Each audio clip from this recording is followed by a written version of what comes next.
Pentingan lon nabu jamun pernah gepegah-pegah kelebihan la ilaha illallah. La ilaha illallah gekun leureng yang kun apabila awat gekunnya tip lengkap syaratnya maka kepampun dosa oleh Allah Subhanahu wa taala 60 don. Sehingga getanya leureng yang tanya.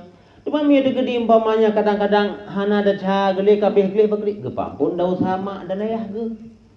Mam tu gede mak gebih kagle ayah pi kagle anak ge. Cuman menyada gede mak kagle ayah kagle anak kagle lingka ge. Anak kan ka yang kerja makanya kan menyaba-ba meratib luum pegat rumah bak binih urang yang jimat marah.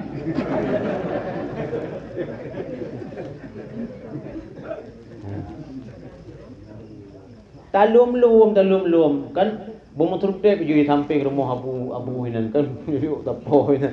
Abu gemeratip itanya kajian ngeratip abu mentang. Nyo hai tiga kan lagi nya kan ente kahanali ka ujung-ujung tangking cinta ke ulama. Hana.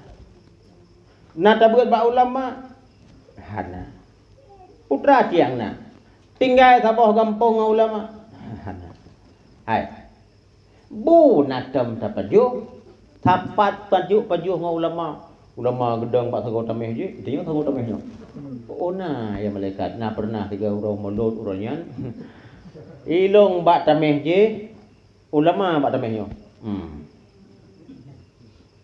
Yang gara-garanya.